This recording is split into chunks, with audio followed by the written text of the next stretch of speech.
Jadi kalau ada orang menghina Ar-Razi yang ini, Bang Dik yang ini, oh jelek loh gitu. Ya nggak apa-apa. Ini kan bukan diri kita yang sejati. Otak kita, akal kita kurang keren nih. Terus orang bilang bodoh lo, ijazah lo palsu gitu.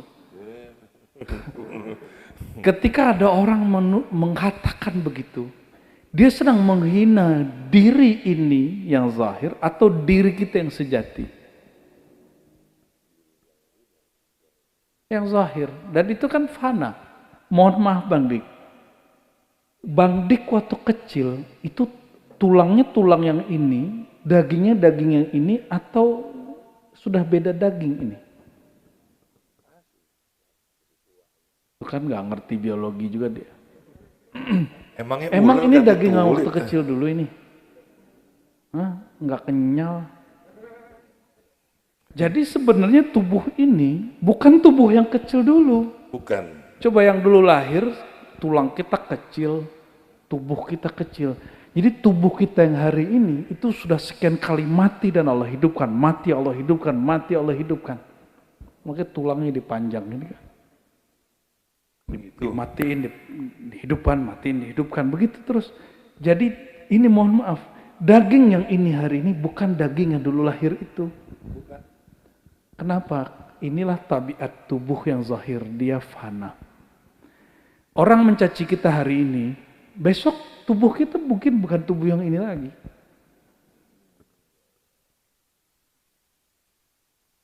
Gimana? Mulai connect?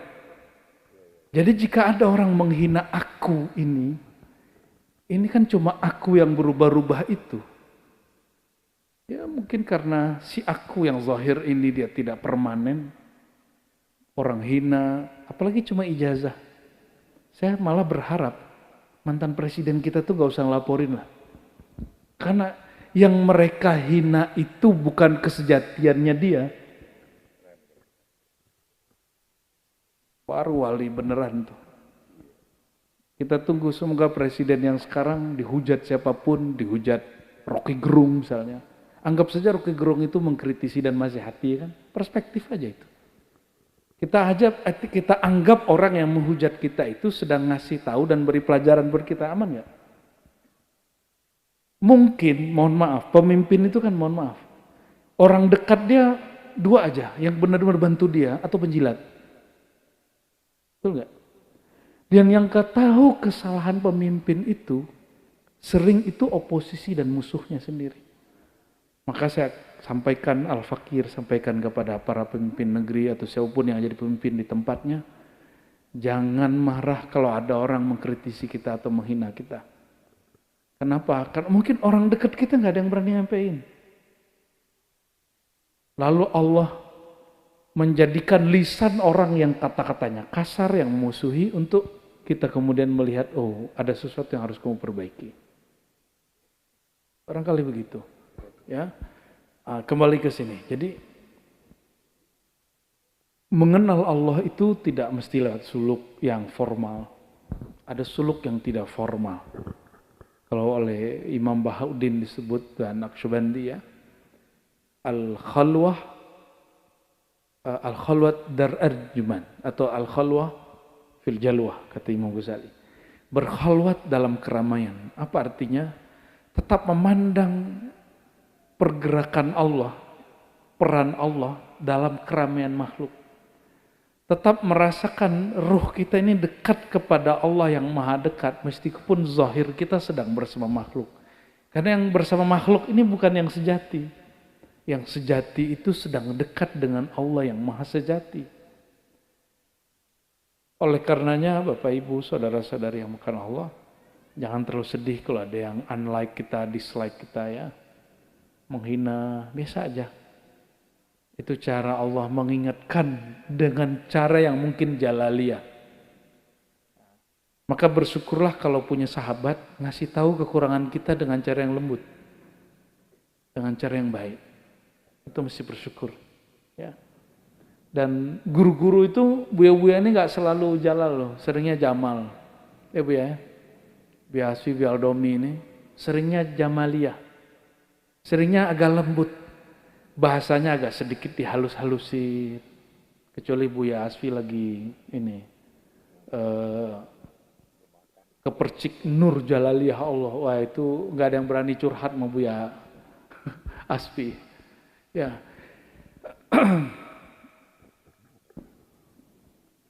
Terus orang-orang yang mengenal Allah itu mereka menyaksikan syuhud. Bahasa Arabnya Bang Dik, syuhud, menyaksikan peran Allah. Nah, kelompok yang salik ini masih sibuk dengan kuantitasnya dan menilai seseorang dengan kuantitas dan pengalaman-pengalaman batin. Warna-warna aura, prana-prana, apalagi titik-titik latifah kalau dalam thariqah ya. Oh, warna auranya begini gitu. Kalau di thariqah tuh lain, warna latifah. Itu hampir-hampir sama, walaupun dia beda. Masih sibuk dengan memandang itu. Ya. Dia harus kemudian menyaksikan yang lebih tinggi dari itu, yaitu menyaksikan Allah. Maka beliau berkata, la tafrahka, la tufrihuka ta'ah. Jangan sampai engkau merasa bangga karena dirimu merasa berbuat taat. Pernahkah ini saudara-saudara semua, habis zikiran, ini kalau yang sudah suluk pasti merasakan ya, godaannya kuat. Misalnya diperintah oleh Buya Asfi, Buya Aldomi, zikir 11.000, selesai ada rasa farhan nggak? Farhan itu seneng. Seneng ya, betul kan yang suluk kemarin? Karena merasa sudah zikir. Wah, aku keren juga ya bisa zikir. Bang Dik belum suluk sih ya. Suluk formal itu perlu Bang Dik. Perlu, nanti suluklah 10 hari ya. Jangan nunggu ini jadi, kapan jadinya? Ini 2 tahun mungkin baru jadi, kecuali ada ya. Kalau ada keajaiban Allah setahun jadi nih semua. Amin. Tapi kita nggak ngoyo-ngoyo bener ya. Atau bisa sholawat sehari 1000, terus merasa wah keren ya. Atau bisa zikir wirid asas 100, istighfar 100, dan merasa spesial. Karena kita sudah melakukannya. Gitu. Atau mohon maaf, pernahkah membantu satu yayasan, satu masjid, atau satu majelis dan merasa sudah membantu? Pernah nggak? Senang sudah membantu, betul nggak? Hati-hati, itu nanti jadi penyakit batin, penyakit psikologi. Ibnu Athaillah Iskandari ingin supaya kita sembuh dari penyakit itu. Maka beliau mengajak itu namanya nafsiyah. Apa arti nafsiyah? Ego. Aku seneng. Jadi kalau aku nggak seneng, aku nggak zikir. Kalau aku nggak seneng, aku nggak mau bantu orang. Gitu. Ya. Jadi harus habis akunya. Lebur keakuan kita, lebur ego kita. Di saat itu kita menyaksikan bahwa oh kebaikan tadi yang aku perbuat itu bukan dari diri aku yang ini, tapi dari Allah yang menyebut dirinya Sang Maha Aku. Leburlah akunya kita, binasalah akunya kita. Yang betul-betul berjasa sebenarnya adalah Allah yang Maha Aku.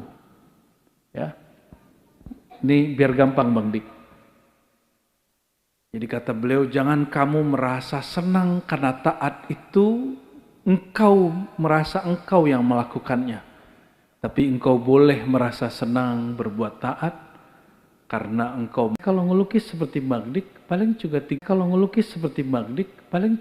menit udah bosan. Nggak tahu ilmunya. Sama. Suluk itu diberi ilmu oleh guru, diajarkan ilmu oleh guru, melukis nama Allah dalam kolbu. Karena diberi tekniknya, dibimbing, nanti kecanduan ngelukis nama Allah di kolbu. Dan selesai Bang Dik ngelukis, ini contoh. Bang Dik ngelukis di rumah, Bang Dik ngelukis di rumah, di KJD apa di Goa. Jangan sebut dua-duanya, Enggak apa-apa dong. Terus Bang Dik ini merasanya apa? Keren gak? Betul? Iya. Jujur aja ya. Waktu melukis di dua tempat itu. Jadi dirimu merasa keren ya. Oh ini lukisanku gitu ya. Betul nggak? Ini karyaku. Sejak Alikam enggak, Bu ya. Enggak. Tapi jujur masih begitu toh. Udah nggak berani, Bu ya. Iya tapi masih ada toh. Aku maksain. Nggak usah jauh-jauh di kampus nih, di kampus. Buya Alun ini kan Pak dosen. Tukang ngata-ngatain mahasiswa pasca sarjana nih. Ya. Itu waktu jadi mahasiswa atau sekarang meneliti, lalu menemukan satu abstraksi, satu teori, dan itu merasa asik. Beliau. Pasti merasa asik. Walaupun kemudian di detik sekian Buya Aldo itu sadar, oh ini ilham dari Allah gitu. Gaya, ijazah palsu tuh. Maksudnya apa? Dirimu ada masalah dengan Jokowi itu? Ya? Kita tadi ngomongin itu, Bu ya. Lanjut, Bu ya. Oke. Jadi ciri-ciri orang masih di nafsiyahnya, masih di egonya, dia kagum dengan zikirnya, dia kagum dengan pengalaman rohaninya, kagum dengan mimpi-mimpinya, kagum dengan pengorbanan-pengorbanannya. Ini hati-hati.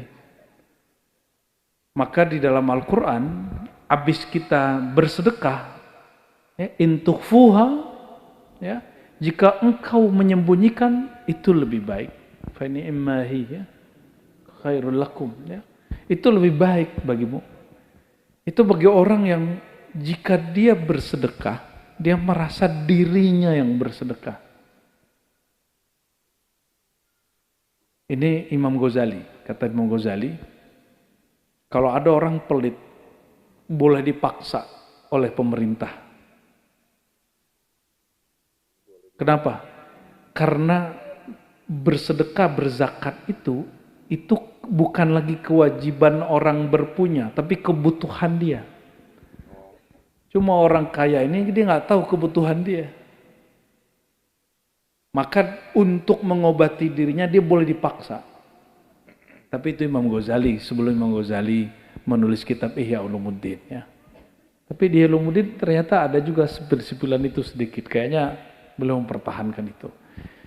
Terlepas dari itu Bapak Ibu, saudara-saudariku, apapun jasa kita, tubuh ini milik siapa? Allah. Lidah ini siapa yang buat? Kalau kita dapat rezeki, siapa yang ngirim rezeki? Dari semua orang yang dapat rezeki, hanya beberapa orang yang ingin berbagi. Lalu siapa yang menggerakkan dirinya berbagi? Allah juga. Oleh karenanya, jika Bapak Ibu saudara-saudari sekalian, ada amal yang Allah berikan pada diri kita, jangan senang karena kita yang berbuat. Tapi senanglah karena itu cara Allah mengenalkan dirinya melalui kita. Nah, maka beliau mengatakan, li'annaha barazat minallahi ilaik. Sesungguhnya amalmu itu, taatmu itu adalah sesuatu cara Allah mengenalkan tentang dirinya kepadamu. Li'annaha, karena ketaatan itu barazat minallah. Dia muncul dari Allah. Allah lah yang memunculkannya. Kul bifadlillah wa birahmatihi fabidzalika falyafrahu. Atas dasar itulah orang-orang yang mengerti bab ini, dia tidak perlu selfie. Dan tidak perlu sharing bahwa dia sudah melakukan sesuatu kepada makhluknya. Kenapa? Karena dia merasa ini dari Allah, cukup Allah yang tahu. Dan jika ada makhluk Allah yang tahu, itu pun dengan izin dari Allah. Kira-kira begitu Bang Dik. Nah, jadi kalau kita lihat hari ini orang-orang, mohon maaf ya, bangga dengan wiridannya, bangga dengan tirakat-tirakatnya, tanpa disadari. Oh alhamdulillah saya sudah puasa Daud 3 tahun gitu. Saya sudah puasa Daud 3 tahun. Alhamdulillah saya sudah zikir sekian kali setiap hari. Saya. Ini coba lihat. Ini surat Ali Imran. Surat 3 ayat 157. Ada adab kalau menyebutkan kita beramal. Gimana adabnya? Kalimatnya seperti ini. Kul bi fadlillahi wa rahmatihi fabidzalika falyafrahu. Alhamdulillah dengan izin Allah, dengan karunia Allah, saya bisa bersedekah. Itu boleh. Alhamdulillah dengan izin Allah, aku dapat berzikir. Alhamdulillah Allah mengizinkan aku menyebut namanya di dalam kolbuku. Jadi kalimatnya mesti ada passwordnya, ada keywordnya. Dengan izin Allah, dengan karunia Allah. Gimana dalam surah Ali Imran 157? Tolong diingat ya. Surah 3 157. Ini adab kalau kita menyebutkan sesuatu tentang amal dan karya kita sendiri. Dan itu yang dilakukan oleh salah satu guru kami ya, yang mengajarkan saya nahwu shorof, Syekh Aiman Syawwa. Kata beliau ketika beliau menulis satu kitab, katanya walhamdulillah bifadlim minallahi wa rahmatin minhu alaftu kitab kada wa kada ya. Dengan rahmat dan karunia Allah, aku diizinkan menulis kitab ini, kitab ini, kitab ini. Dan itulah rahasia daripada yang ada di proklamasi itu. Gimana kalimatnya di proklamasi? Atas gimana? Dengan rahmat Allah atas nama Allah. Waduh, kayaknya PPKN ini masalah semua nih. Nasionalismenya kayaknya bermasalah itu. Apa yang ditulis Soekarno dan Hatta? Atas berkat rahmat Allah. Itu diambil dari surat Ali Imran ayat 157. Karena piagam Jakarta yang isinya tentang Pancasila sekarang, orang-orang itu sebagian ikut menulis proklamasi.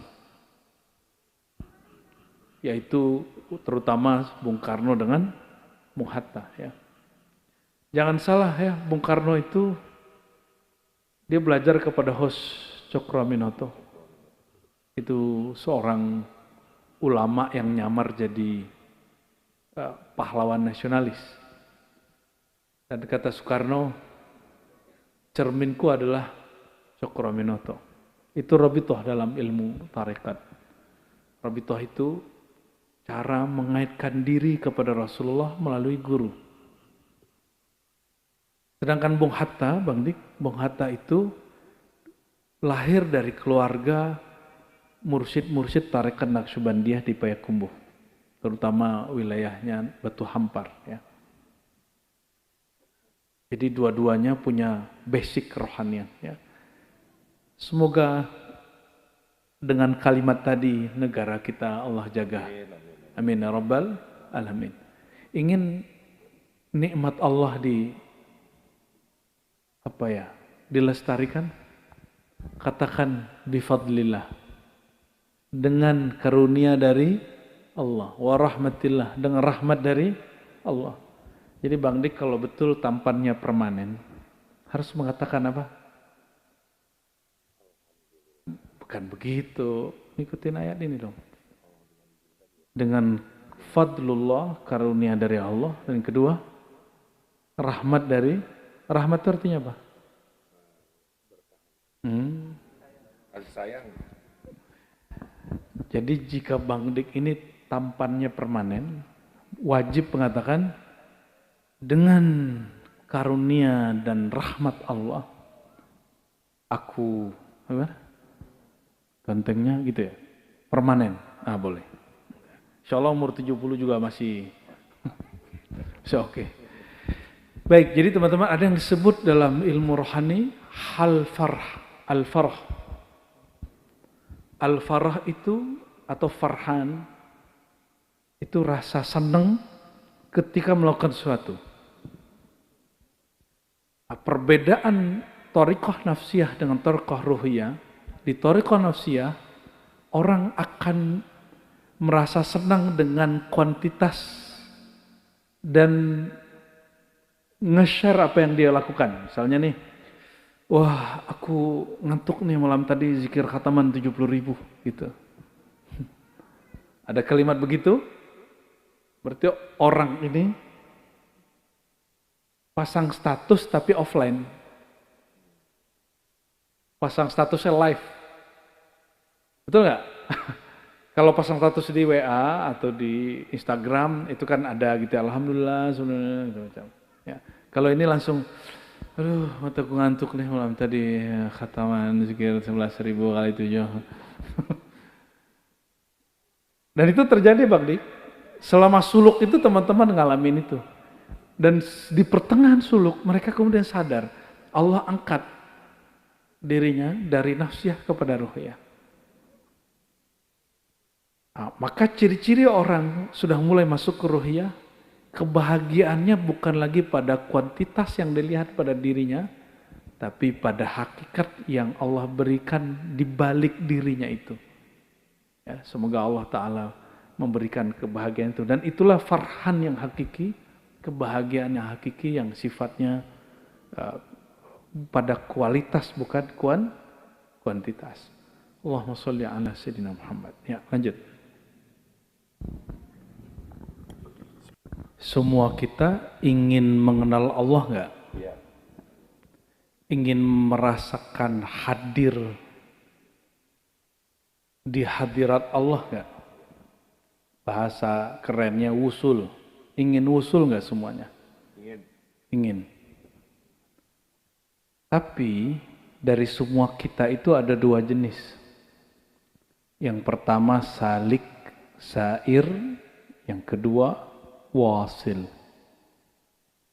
Salik, sair ini orang yang masih belum sampai tapi sudah jalan. Dia sudah mulai berjalan tapi belum sampai-sampai. Apa yang membuat tidak sampai? Allah itu kan tidak berada di satu tempat. Enggak, karena tempat itu makhluk, dia tidak berada di satu tempat. Tapi dia mengatakan kami lebih dekat daripada diri manusia itu sendiri. Lebih dekat kepada manusia daripada urat nadinya. Artinya dia lebih dekat kepada kita dari kita sendiri dekat kepada diri ini. Bang Dik kalau saya tanya, Bang Dik yang sejati itu tubuh yang ini atau yang mana? Bingung nggak? Enggak kan? Itu yang saya mau tanya Bu ya. Jadi kalau ada orang menghina Ar-Razi yang ini, Bang Dik yang ini, oh jelek loh gitu. Ya nggak apa-apa. Ini kan bukan diri kita yang sejati. Otak kita, akal kita kurang keren nih. Terus orang bilang bodoh lu, ijazah lu palsu gitu. Ketika ada orang mengatakan begitu, dia sedang menghina diri ini yang zahir atau diri kita yang sejati. Yang zahir. Dan itu kan fana. Mohon maaf Bang Dik. Bang Dik waktu kecil itu tulangnya tulang yang ini, dagingnya daging yang ini, atau sudah beda daging ini? Bukan nggak ngerti biologi juga dia. Emang ini daging yang waktu kecil dulu ini? Hah? Nggak kenyal. Jadi sebenarnya tubuh ini bukan tubuh yang kecil dulu. Bukan.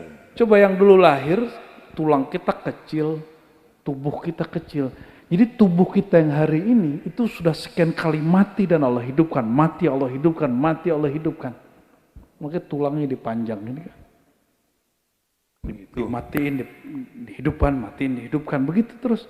Jadi ini mohon maaf, daging yang ini hari ini bukan daging yang dulu lahir itu. Bukan. Kenapa? Inilah tabiat tubuh yang zahir, dia fana.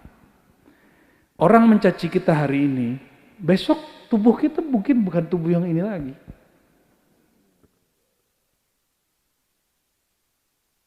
Gimana? Mulai connect? Jadi jika ada orang menghina aku ini kan cuma aku yang berubah-ubah itu. Ya mungkin karena si aku yang zahir ini dia tidak permanen. Orang hina, apalagi cuma ijazah.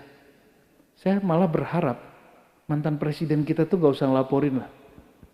Karena yang mereka hina itu bukan kesejatiannya dia. Baru wali beneran tuh. Kita tunggu semoga presiden yang sekarang dihujat siapapun, dihujat Rocky Gerung misalnya. Anggap saja Rocky Gerung itu mengkritisi dan nasihati kan, perspektif aja itu. Kita anggap orang yang menghujat kita itu sedang ngasih tahu dan beri pelajaran buat kita, aman nggak? Mungkin, mohon maaf, pemimpin itu kan mohon maaf. Orang dekat dia dua aja, yang benar-benar bantu dia atau penjilat. Betul nggak? Dan yang tahu kesalahan pemimpin itu, sering itu oposisi dan musuhnya sendiri. Maka saya sampaikan Al-Fakir, sampaikan kepada para pemimpin negeri atau siapapun yang jadi pemimpin di tempatnya, jangan marah kalau ada orang mengkritisi kita atau menghina kita. Kenapa? Karena mungkin orang dekat kita nggak ada yang berani nyampein. Lalu Allah menjadikan lisan orang yang kata-katanya kasar, yang memusuhi, untuk kita kemudian melihat, oh ada sesuatu yang harus kamu perbaiki. Barangkali begitu. Ya, kembali ke sini. Jadi mengenal Allah itu tidak mesti lewat suluk yang formal. Ada suluk yang tidak formal. Kalau oleh Imam Bahauddin disebut dan Naqsyabandi ya, al-khalwat dar arjuman atau al-khalwah fil jalwah, kata Imam Ghazali. Berkhalwat dalam keramaian. Apa artinya? Tetap memandang pergerakan Allah, peran Allah dalam keramaian makhluk. Tetap merasakan ruh kita ini dekat kepada Allah yang maha dekat, meskipun zahir kita sedang bersama makhluk. Karena yang bersama makhluk ini bukan yang sejati. Yang sejati itu sedang dekat dengan Allah yang maha sejati. Oleh karenanya Bapak Ibu, saudara-saudari yang bukan Allah, jangan terlalu sedih kalau ada yang unlike kita, dislike kita ya. Menghina, biasa aja. Itu cara Allah mengingatkan dengan cara yang mungkin jalaliyah. Maka bersyukurlah kalau punya sahabat ngasih tahu kekurangan kita dengan cara yang lembut. Dengan cara yang baik. Itu mesti bersyukur. Ya. Dan guru-guru itu, buya-buya ini gak selalu jalal loh, seringnya jamal. Ya Bu ya. Biaswi Bialdomi ini seringnya jamaliyah. Seringnya agak lembut, bahasanya agak sedikit dihalus-halusin. Kecuali Buya Asfi lagi ini kepercik nur jalaliyah Allah. Wah itu nggak ada yang berani curhat sama Buya Asfi. Ya.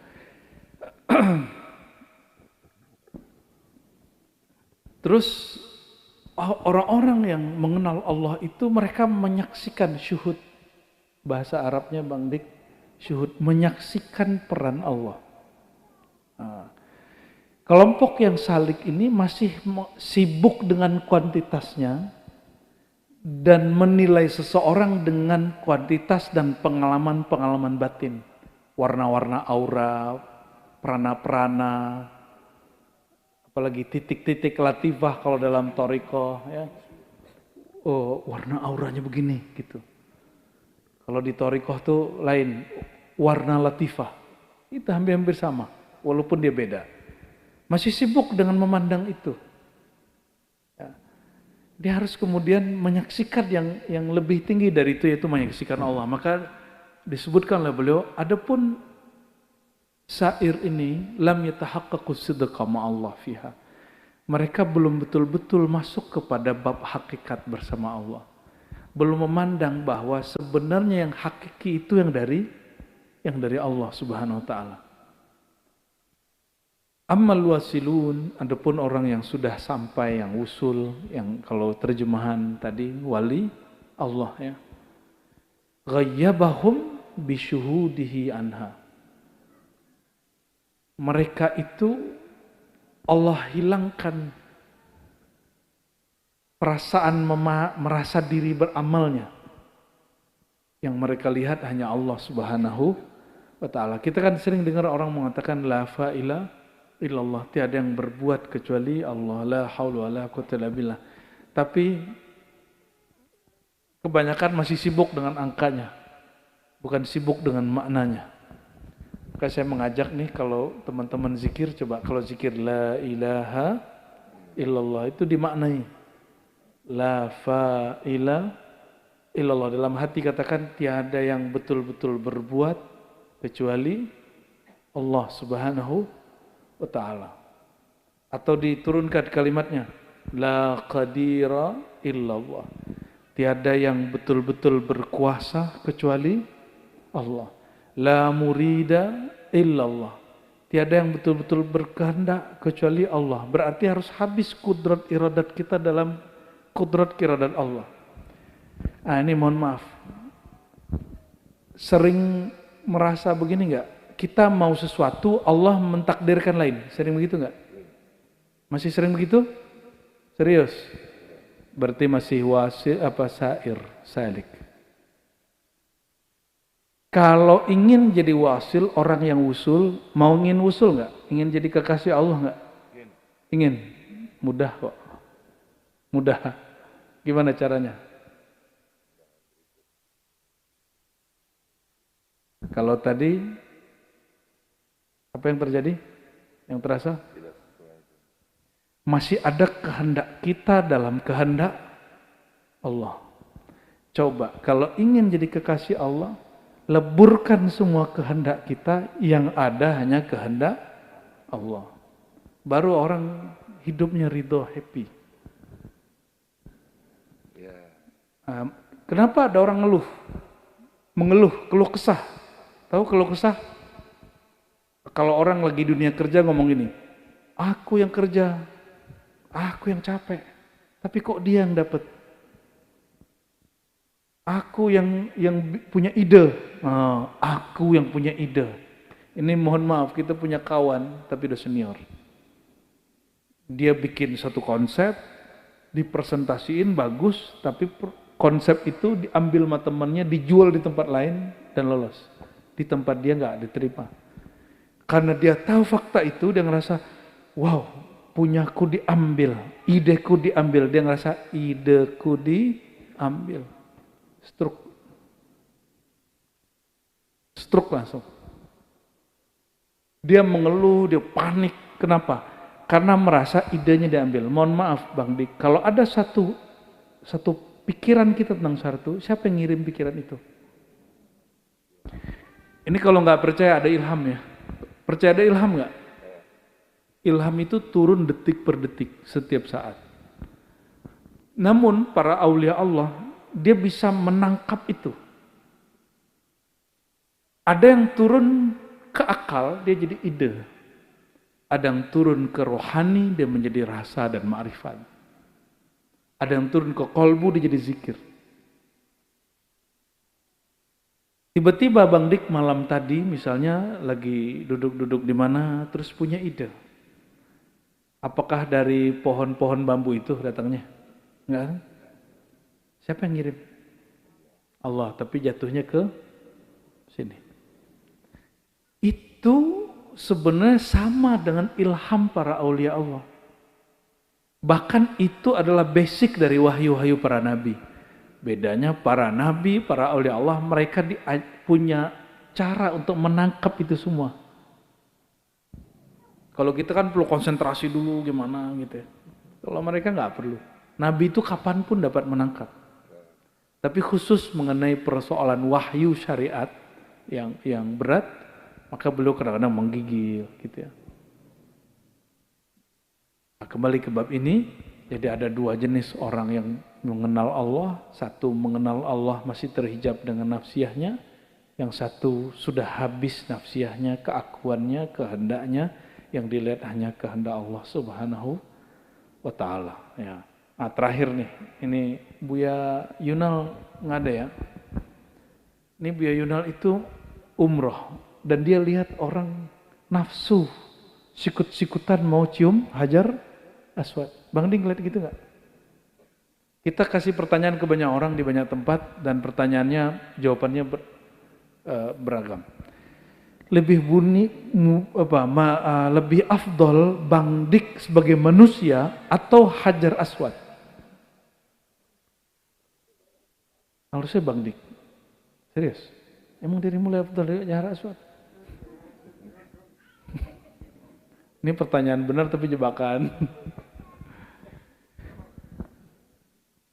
Maka pertanyaannya tadi apa? Bang Dik sebagai manusia.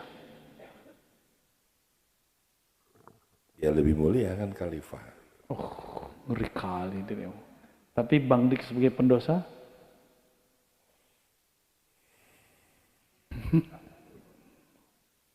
Ya nggak ada kemuliaannya.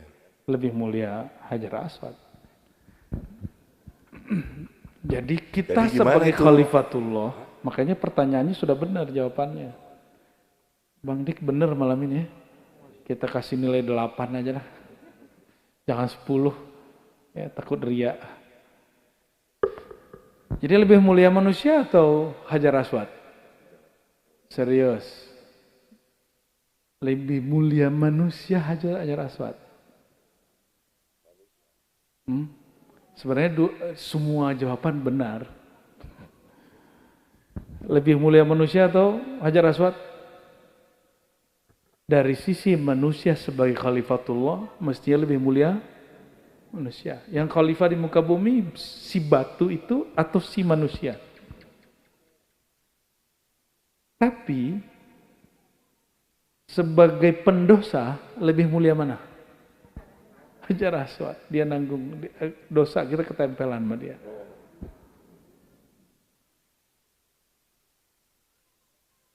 Coba perhatiin, ya. Orang-orang yang kemudian tawaf di sana dan dia sikut-sikutan, apa yang dia pikirkan coba? Kenapa mereka terlalu bernafsu mencuri Hajar Aswad padahal sebagai khalifatullah lebih mulia dia daripada Hajar Aswad? Jawabannya yang kedua. Berarti mereka sebenarnya itu dia.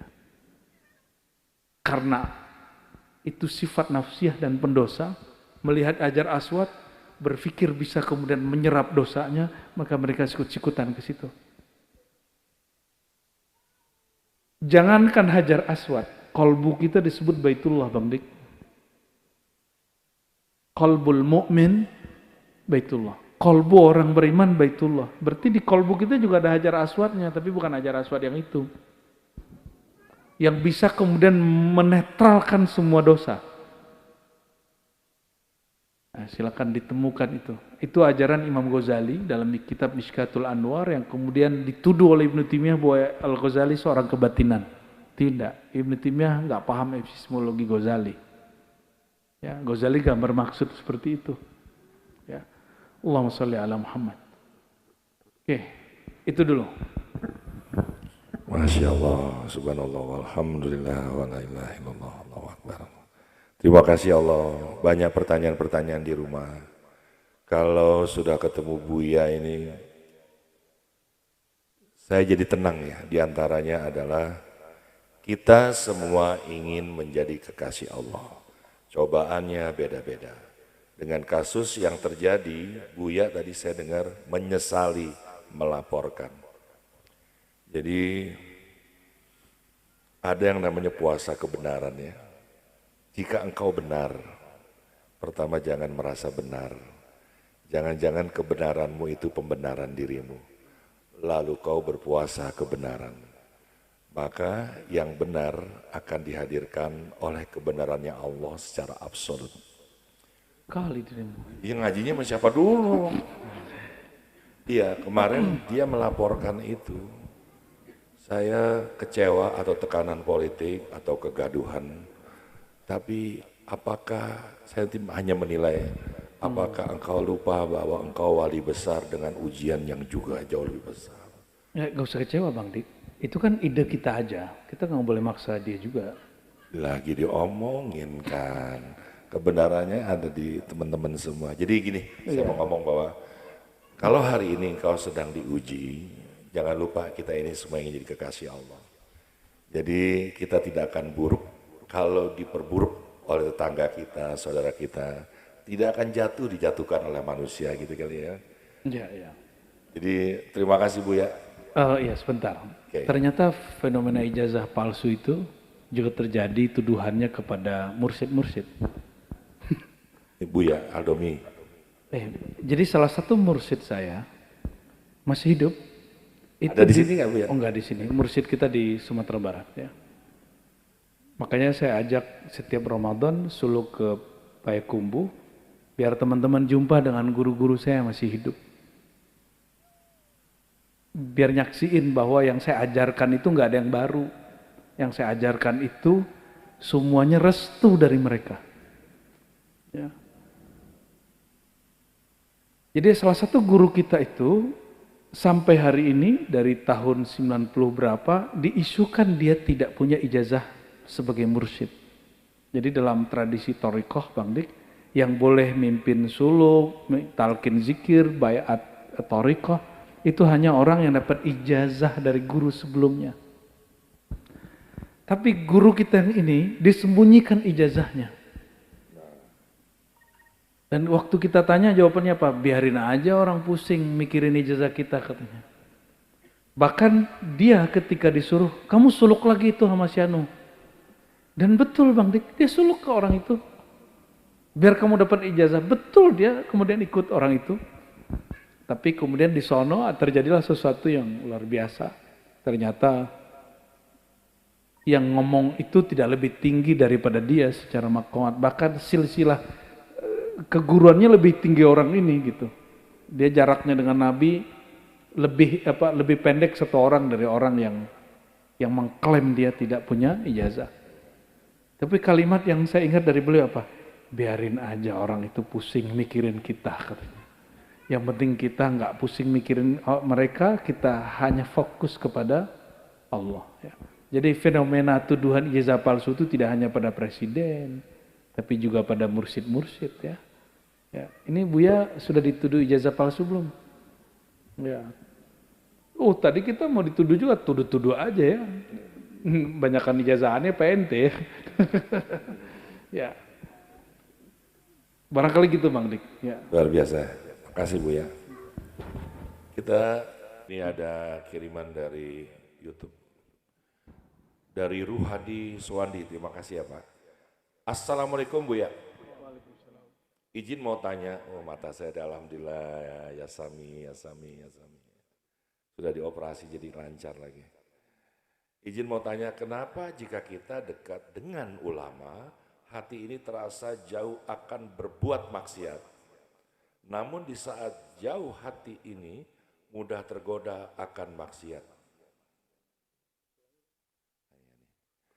Kenapa jika kita dekat dengan ulama, hati ini terasa jauh akan berbuat maksiat. Jadi dia gak maksiat gitu. Tapi begitu jauh dari ulama, gampang tergoda akan maksiat. Kenapa tuh Bu ya?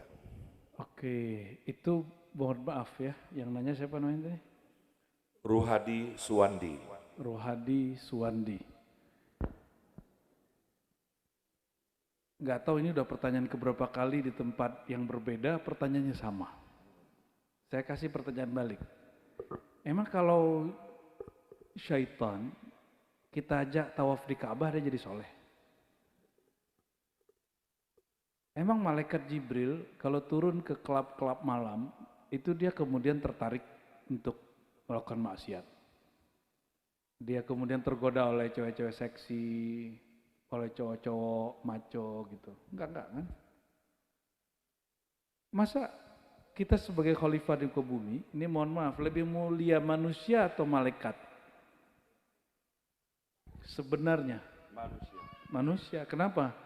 Syekh Abdul Qadir, ini sering saya sampaikan, mengatakan bahwa Allah menciptakan nur malaikat dari nur al-insan. Al-insan di situ Sayyidina Muhammad sallallahu alaihi wasallam. Artinya Nur al-insan. Al-insan itu lebih Allah tinggikan bahkan dari malaikat. Namun karena tidak semua manusia mengikuti nur ini, mereka jangankan lebih mulia dari malaikat, dari binatang pun gak lebih mulia. Auzubillah summa na'udzubillah ya. Jadi kalau dibalik, imannya kita ini iman kondisional atau iman yang bersumber dari aslun qawi, dasar yang kuat. Iman karena perasaan atau iman karena tasdik. Iman itu di mana? Di perasaan atau di kolbu? Di kolbu, bener. Serius. Kalau kolbu orang beriman ditaruh di tempat maksiat, kolbunya maksiat nggak? Oke, biar lebih mantap pertanyaan.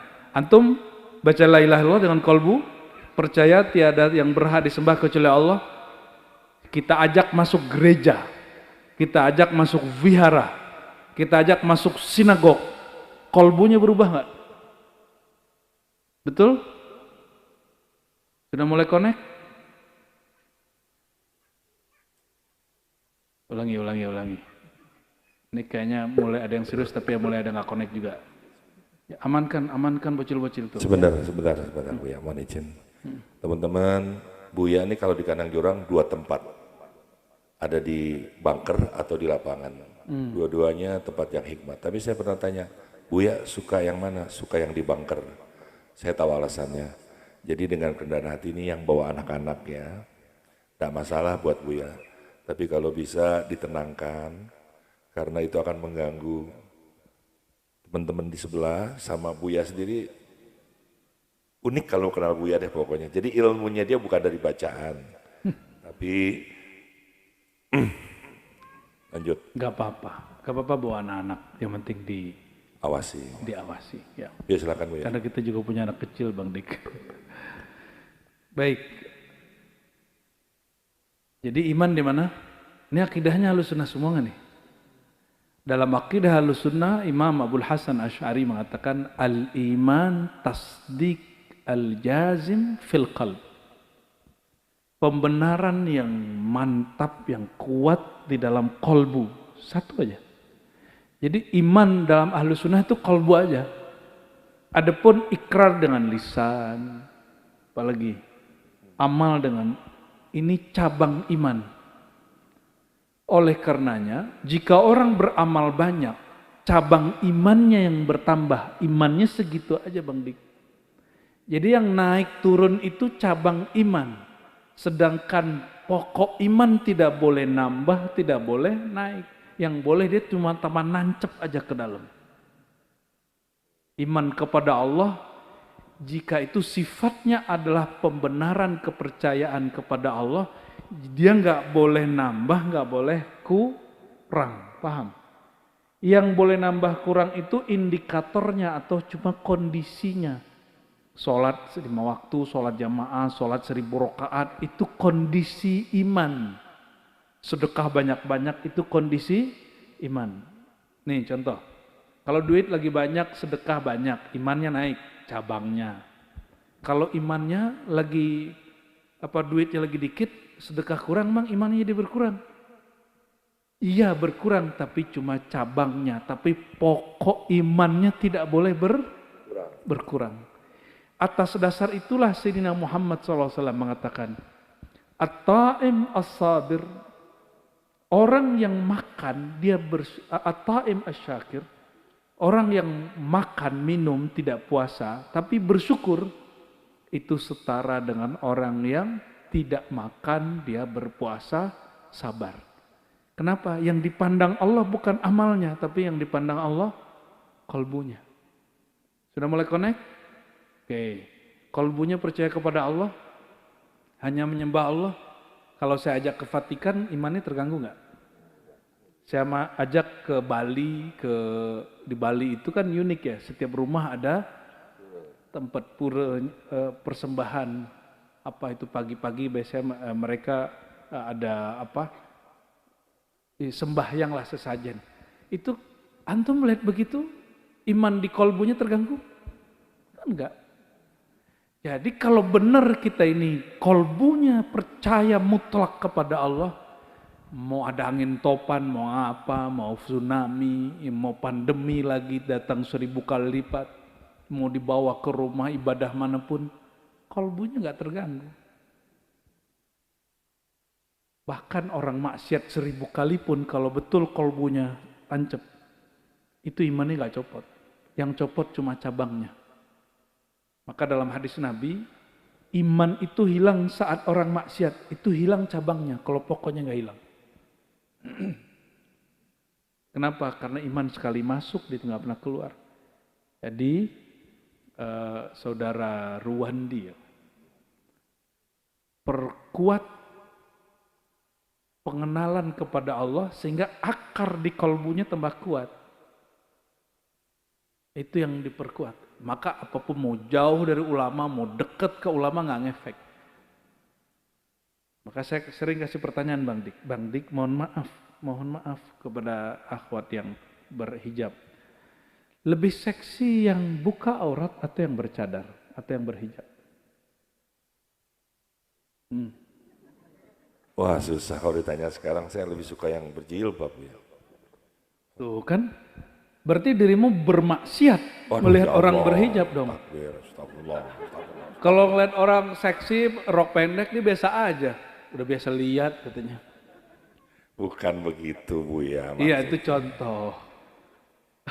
Bahwa maksiat itu bukan masalah yang objek depan kita, tapi perspektif kita yang harus kita benerin.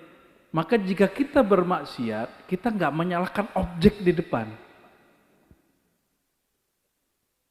Mata kita yang nakal. Kenapa kemudian cewek seksi depan yang disalahin gitu? Kamu yang jahat, orang lain yang dituduh. Itu kan childish itu. Itu kebencian, bukan kebencian ya Pak. Kemurkaan Allah kepada orang. Dia yang salah, tapi dia selalu mengalamatkan ini karena Syanu. Ini karena Syanu. Nah jangan sampai saudara Ruwandi terjebak di situ. Kamu bisa baik karena dekat orang baik. Dan kamu menyalahkan orang jahat karena dekat orang jahat. Kapan nyalahin diri sendiri?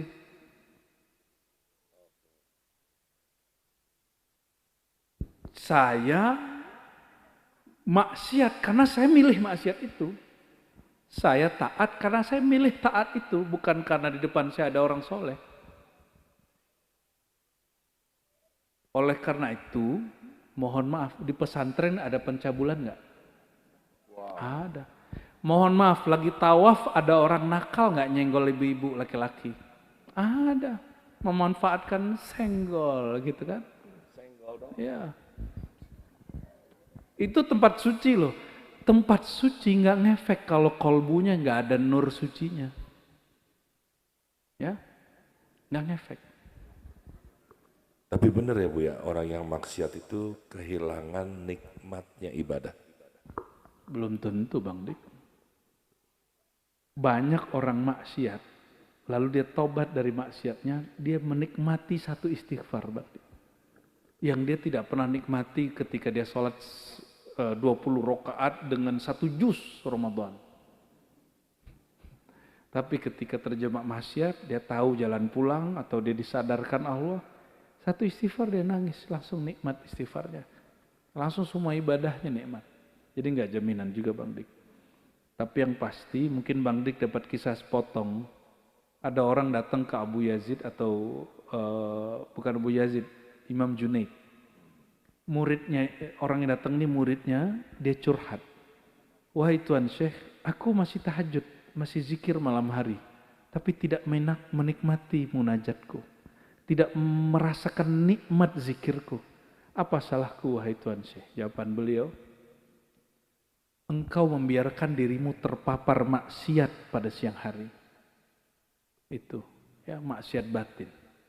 Maksiat apa? Maksiat batin. Jadi, ini adab. Bukan berarti pertanyaan saya tadi, antum kemudian, ya udah kalau gitu gua di klub malam aja duduk gitu ya. Emang ente selamat, emang mohon maaf, iman yang ada di kolbunya itu sudah permanen. Jangan-jangan masih ahwal ya, belum makomat. Salah satu kewajiban kita kalau melihat suatu kemungkaran, minimal falughayyir biqalbi. Ingkari dengan kolbu. Katakan, ya Allah, aku tidak suka itu. Ya Allah, ini mungkar. Gitu. Katakan begitu, ya. Jadi kalau kita di tempat yang maksiat, jangan kemudian semuanya perbuatan Allah, nah, gitu ya. Itu nggak pada tempat yang mengatakan itu. Ada adabnya mengatakan bahwa segala sesuatu perbuatan Allah Subhanahu Wa Taala. Gitu ya, wallahu a'lam bishawab. Ya, semoga dipahami ya Pak Surwadi. Ini dalam rangka Hari Nasional 2 Mei, hari Jumat kemarin saya pilih pertanyaan ini buat Buya. Assalamualaikum Buya Arazi, nama saya Rumil dari Brebes. Ya. Saya mau bertanya bagaimanakah cara mengenalkan Allah dengan anak-anak kita? Apa urusannya dengan Hari Nasional? Baik, pertanyaan berikut. Iya gimana? Ya udah aku jawab Bang Dik. Anak-anak itu daya tangkap visual apa bahasanya? Visual imajinatif. Mungkin tolong diluruskan istilahnya Bu ya Aldo. Ini istilah Pak Dokter ini. Jadi dia harus lihat dan dia harus ada gambarannya. Jadi anak-anak, kenapa kemudian disinilah Ibnu Taimiyah dan pengikutnya keliru menjadikan fitrah anak-anak sebagai dalil. Padahal fitrahnya itu belum tentu fitrah. Jadi apa kata Ibnu Taimiyah? Apa bukti Allah itu di langit? Tanyalah anak-anak, di mana Tuhan? Dan semua anak-anak mengatakan, di atas gitu Bang Dik. Itu konyol nggak? Menanyakan persoalan usuluddin pokok agama ke bocah yang belum ngerti apa-apa. Alasannya berdalil bertanya kepada orang yang punya fitrah yang suci. Emang si anak itu fitrahnya suci? Itu namanya konyol ente bertanya kepada yang nggak mengerti. Ini anak belum mengerti. Emang fitrah anak-anak kita tanya. Pasti beda-beda. Kalau anaknya Buya Asfi, Tuhannya sudah nggak di atas. Sudah hafal Aqidatul Awam kan nih. Nah, di sini kita menyampaikan bahwa fitrah bukan dalil. Inilah bid'ahnya Ibnu Taimiyah. Dan dia bertobat di akhir hayatnya. Ya. Bid'ahnya imamnya Salafi itu menjadikan fitrah sebagai dalil. Fitrah anak-anak lagi. Kalau fitrah ulama sih nggak apa-apa. Kalau fitrah anak-anak masalahnya Bu ya. Kalau mau tanya fitrah, tanya baby aja bayi. Bayi gitu. Ya Bu ya. Di mana Allah? Gitu. Meributkan Allah bertempat. Allah yang kita ributkan dia nggak perlu tempat kok. Ya. Nggak usah jauh-jauh ya. Ruh Bang Dik di mana Bang Dik? Di tangan, di kaki, atau nyatu dengan badan? Dia gak jauh-jauh tapi dia tidak juga. Bilang aja nggak tahu. Ini ada ustadz nih mu'alaf. Apa kata dia? Kalau orang potong tangan jarinya, tuh rohnya juga potong. Nah ini akibat ente mu'alaf ngaji aja dulu nyantri. Jangan jadi ustadz dulu deh. Kalau mau podcast tentang kemu'alafannya, jangan ngomong akidah. Ini kepada siapapun yang mu'alaf. Ya. Ini wilayah agama. Ini wilayah halal haram, boleh tidak boleh, hak dan batil. Ini ada sekolahnya, ada wilayahnya, ada ulamanya, ada ahlinya. Jadi kita berharap kalau mu'alaf-mu'alaf itu ingin bela agama, bela dengan cara mu'alafnya, jangan kemudian bicara yang bukan wilayah ente. Jangan bicara wilayah akidah atau wilayah halal haram. Ya. Jadi ulang pertanyaan. Ya, jadi di mana ruh itu? Tunggu dulu. Kamera roll and action. Okay. Buya, ini tubuh. Okay. Ini ruh. Ruh ini di dalam tubuh atau ruh di sekitar tubuh Di mana sebenarnya tubuh, ruh itu di dalam jasad kita? Oke, mau jawabannya? Yas'alunaka 'anir ruh. Mereka bertanya kepada engkau tentang ar-ruh. Surat Al-Isra. Lalu Allah yang meniupkan ruh menjawab, Kul ar-ruh bin amri Rabbi. Katakan ar-ruh itu min amri Rabbi. Bagian dari urusan rahasia Tuhanku. Kamu nanya rahasia Allah sih ya. Jadi kalau ditanya di depan atau di belakang, enggak, rahasia Allah. Tapi Imam Ghazali jawab, kata Imam Ghazali ya. Karena Bang Dik ini kan ada koneksi cintanya ke Imam Ghazali. Kata Imam Ghazali, ruh itu dia imateri, satu. Dia bukan materi. Maka dia tidak pernah menyatu dengan tubuh ini yang materi. Satu. Yang kedua, karena dia imateri, dia bukan benda, dia bukan meter, maka dia tidak perlu ruang dan waktu. Dia tidak perlu arah, dia tidak di depan, dia tidak di belakang, dia tidak di atas, tidak di bawah. Tapi dia terkoneksi kepada diri kita dalam rahasia sirrullah. Rahasianya Allah. Oleh karena itu, rahasia ini yang mesti dikenal seseorang di dalam dirinya. Makanya ada ungkapan, siapa yang kenal dirinya, itu maksudnya sir Allah dalam dirinya itu. Pasti dia mengenal aku. Itu jawabannya Bang Dik. Keren, tapi saya mengulangnya nggak bisa. Bagus ya, keren banget. Insya Allah. Buya, ini dari Uswah Nur Hasanah. Assalamualaikum Abu Buya, izin bertanya bagaimana cara kita tahu, sering ditanya ini ya, cara kita tahu antara keinginan Allah dan keinginan hawa nafsu. Sekian Buya, terima kasih. Waalaikumsalam.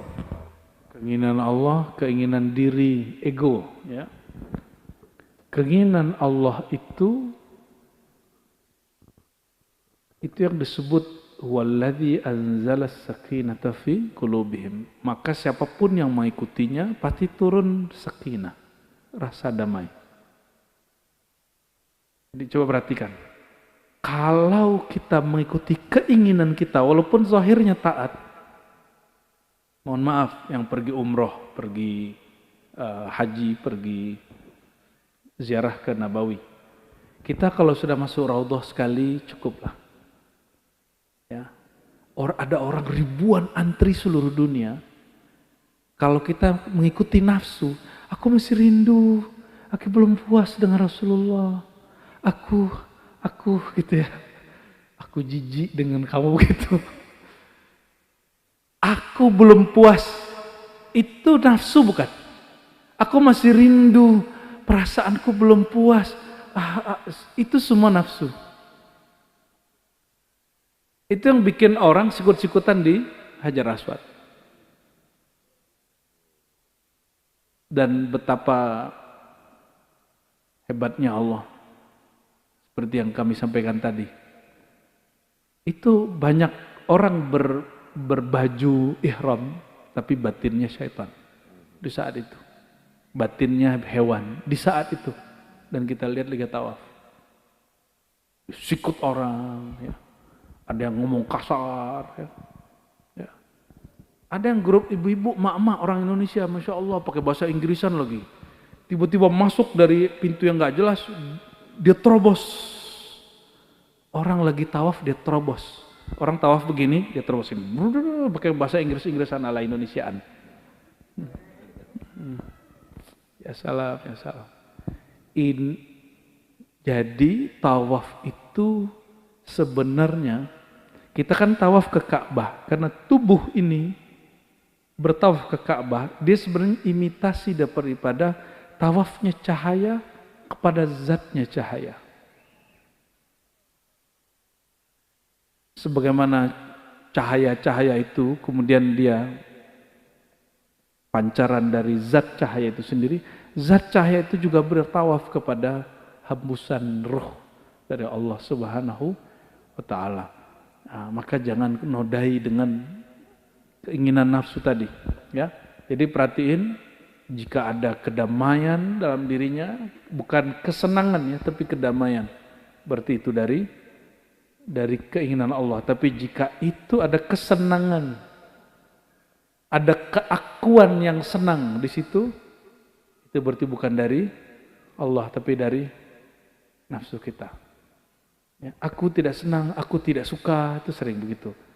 Ya, yang sering ngomong begitu ya orang yang terlalu kolbunya terlalu, bukan terlalu, jiwanya terlalu feminim walaupun dia laki-laki.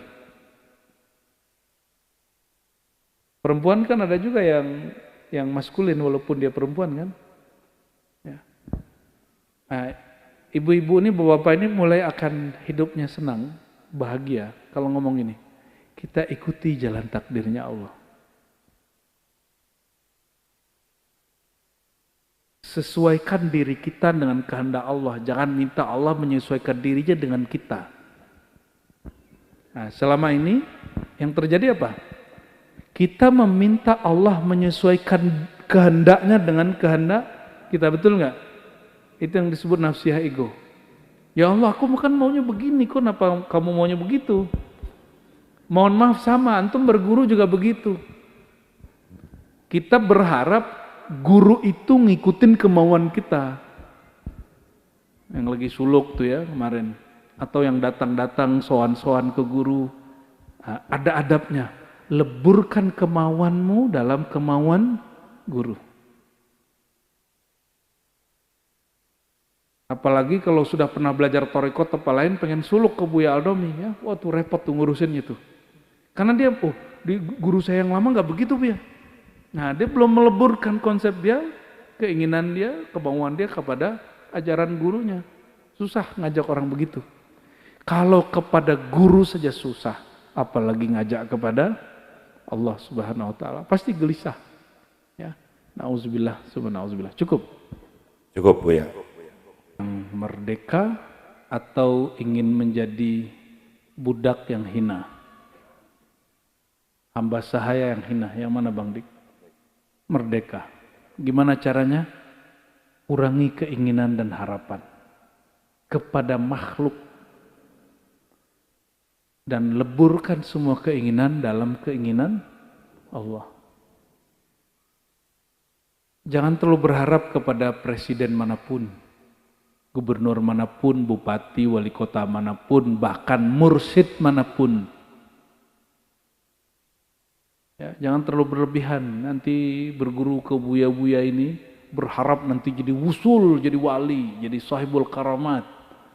Ya kecewa, buya-buya ini kan tidak jualan keramat. Ya kan? Berharap kalau pindah-pindah majelis, baiat lagi di sini, terdapat rasa baru. Antum itu memburu rasa, bukan sedang memburu ilmu menuju Allah SWT. Ya, akhirnya jadi juri di mana-mana. Nanti mulai banding-bandingin guru. Yang boleh bandingin guru itu guru. Ya, oh guru ini lebih tinggi dari guru ini. Berarti ente lebih tinggi dari dua-duanya dong. Ya. Maka beliau ini luar biasa. Kehinaan muncul dari ketamaan. At-tama' bahasa Arab itu keinginan yang bersumber dari ego. Adapun yang kedua, maka ada kasyai'un mislul waham. Tidak ada yang dapat membelenggumu, mengganggumu kecuali asumsi yang ada di kepalamu. Ya, angan-angan, panjang angan-angan. Oleh karena itu, bahasa hadisnya tulul amal, panjang angan-angan. Itu sangat mengganggu orang baik muda ataupun tua. Ya. Dan angan-angan itu muncul dari siapa? Dari kata-kata orang. Itulah asbabnya, mohon maaf teman-teman, saudara-saudariku, saya tidak melarang antum punya Instagram, punya Facebook, punya TikTok, punya channel, silakan. Tapi jangan hari-hari, bentar-bentar buka, per menit buka. Itu Allah yang punya aplikasi di kolbu.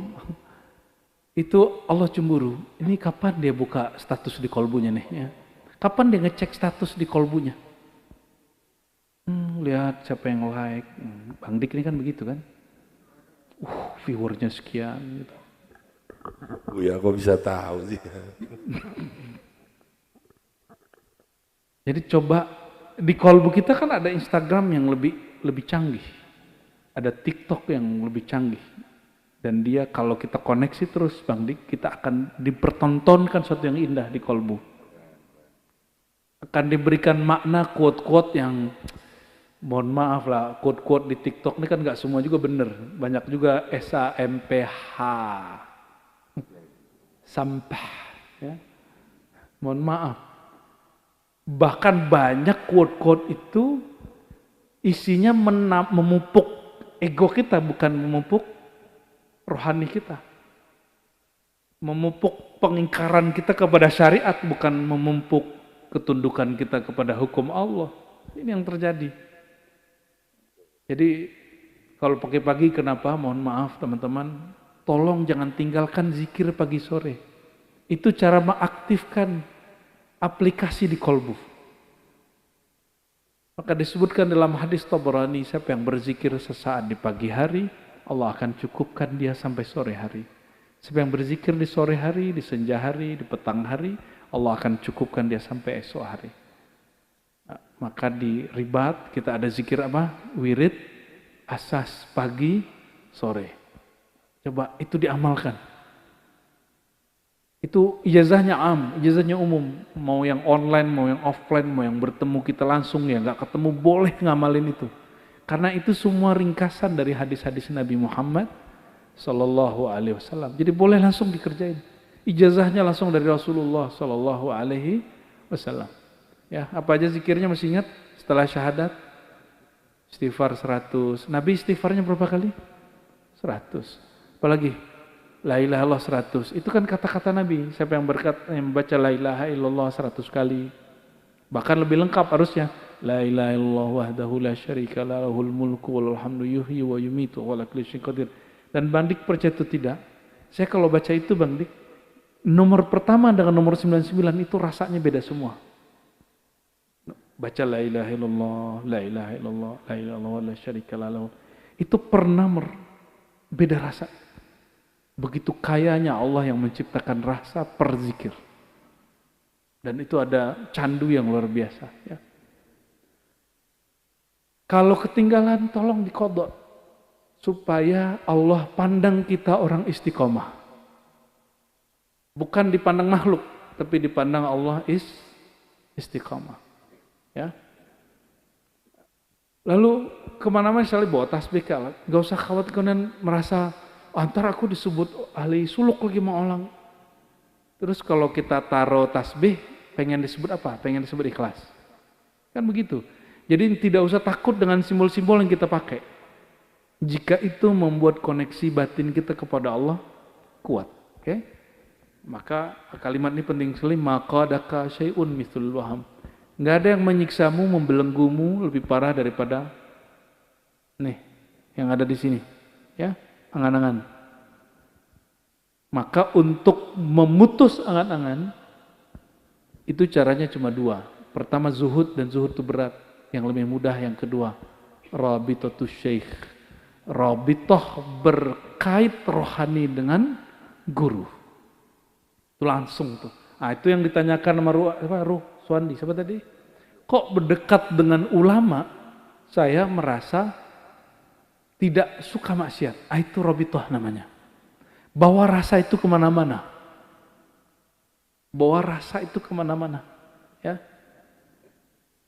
Lalu di ujung beliau katakan, jika engkau ingin menjadi manusia yang kamil, sempurna, merdeka, kurangi engkau punya keinginan-keinginan nafsiyah.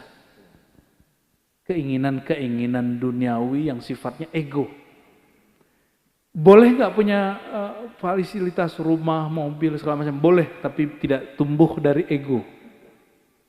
Boleh nggak kemudian punya punya pengikut, follower kayak Bang Dik ini punya follower banyak.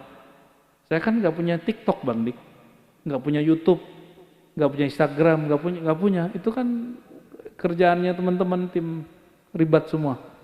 Ya, karena kami berpikir gerakan kita cukup ngaji-ngaji aja. Adapun urusan per-tiktokan biar ahli TikTok aja ngurus. Instagram biar orang Instagram aja ngurus. Ya. Kita fokus ngaji. Buya-buya ini nggak usah ngurusin begituan. Ya, biar mereka yang ngurus. Isi dari TikTok, isi dari YouTube, podcast apa? Kan kata-kata yang bergizi, betul nggak?